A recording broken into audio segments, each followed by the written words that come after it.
दोस्तों, आपका स्वागत है द साइलेंट क्राई हॉरर में।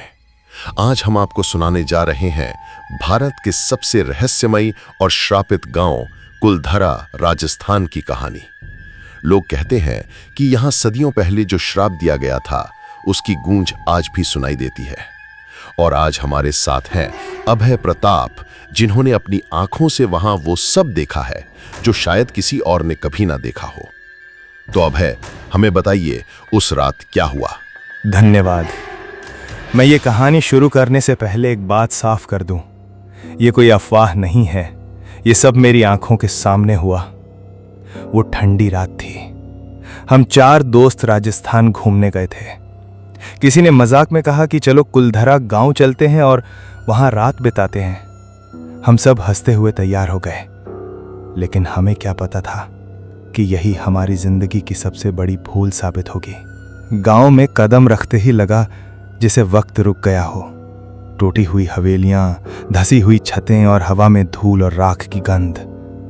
कहीं कोई इंसान नहीं, लेकिन अजीब सी खामोशी, जैसे पूरी बस्ती हमें देख रही हो। शुरुआत में हम हंसी मजाक करते रहे, लेकिन जैसे जैसे अंधेरा गहराने लगा, हवेलियों की परछाइयां बड़ी होती गईं। और फिर पहली आवाज आई, कदमों की आहट, धीमी मगर साफ, जैसे कोई हमारे पीछे चल रहा हो। हमने मुड़कर देखा, पर वहां कोई नहीं था। तभी अचानक हमें टूटी दीवार के पीछे से बच्चों की हंसी सुनाई दी, और यह हंसी इतनी ठंडी थी कि हमारी रीढ़ की हड्डी तक जम गई, क्योंकि उस गांव में कोई बच्चा नहीं था। बच्चों की हंसी? लेकिन वहां तो कोई रहता ही नहीं है। बिल्कुल, और यही सबसे डरावना था। हमने अपने आप को समझाया कि शायद हवा की वजह से भ्रम हो, लेकिन फिर एक टूटी हवेली से औरत की धीमी रोने की आवाज आई। हम डर तो गए थे, मगर जिज्ञासा में उस हवेली की तरफ बढ़े। अंदर सिर्फ टूटी चारपाई और जले हुए चूल्हे की राख पड़ी थी, लेकिन कमरे के कोने से किसी की सिसकियां साफ सुनाई दे रही थीं। हमारी सांसें थम गईं। मुझे लगा शायद कोई और भी यहाँ रात गुजार रहा है, लेकिन जैसे ही हमने लालटेन की रोशनी उस कोने पर डाली, वहाँ कुछ भी नहीं था। और तभी हमारे पीछे से एक भारी आवाज आई, यहाँ कोई भी नहीं रह सकता। हम सब डरकर भागे और गांव के बीचों बीच बने चबूतरे पर जा पहुंचे। वहां अचानक हवा थम गई, इतना सन्नाटा कि अपने दिल की धड़कन भी सुनाई दे। और तभी मेरे दोस्त ने कहा, तुम्हें भी लग रहा है ना कि कोई हमें घूर रहा है? मैंने चारों ओर नजर दौड़ाई, और सच कहूं तो उस पल मैंने देखा, अंधेरे में सैकड़ों आंखें चमक रही थीं, जैसे पूरा गांव अब भी जिंदा हो। ये आंखें किसकी थीं? हम भी यही सोच रहे थे। हमारे कदम धीरे धीरे पीछे हटने लगे, और तभी जमीन पर कुछ अजीब होने लगा। धूल उड़ने लगी और रेत पर लाल रंग के अजीब चिन्ह बनने लगे, जैसे कोई अदृश्य हाथ किसी अनुष्ठान की तैयारी कर रहा हो।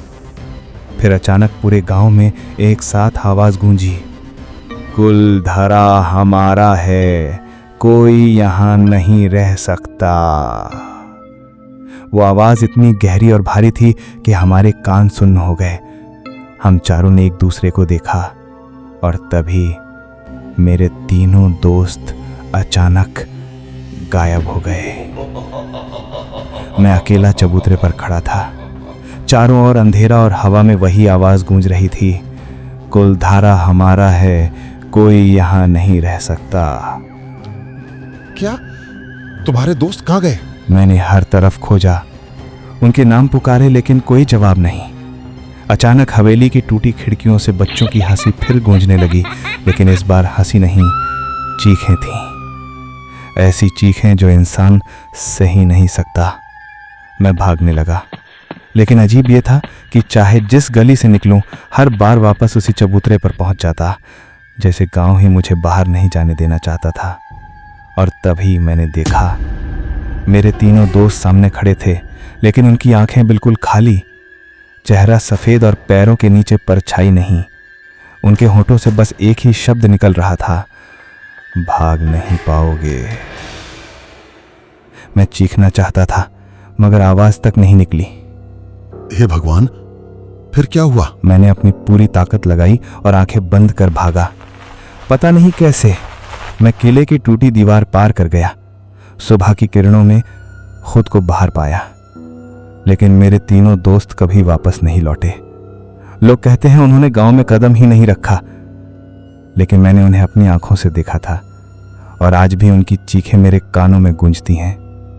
हर रात मुझे वही आवाज सुनाई देती है, कुलधरा हमारा है, कोई यहां नहीं रह सकता। शायद उस श्राप ने मेरे दोस्तों को निगल लिया और अब अगला नंबर मेरा है। अभय, ये सब सुनकर मेरी रूह कांप गई। लेकिन एक बात जो समझ नहीं आई, तुम्हारे तीनों दोस्त तो कभी लौटे ही नहीं, लेकिन तुम कैसे बच निकले?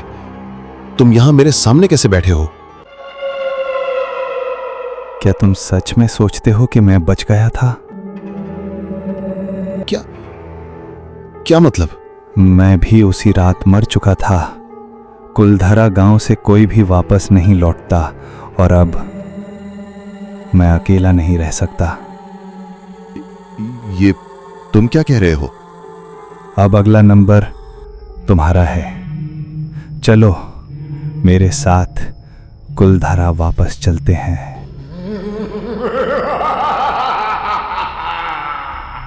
उस रात रिकॉर्डिंग अचानक बंद हो गई। होस्ट कभी वापस नहीं लौटा।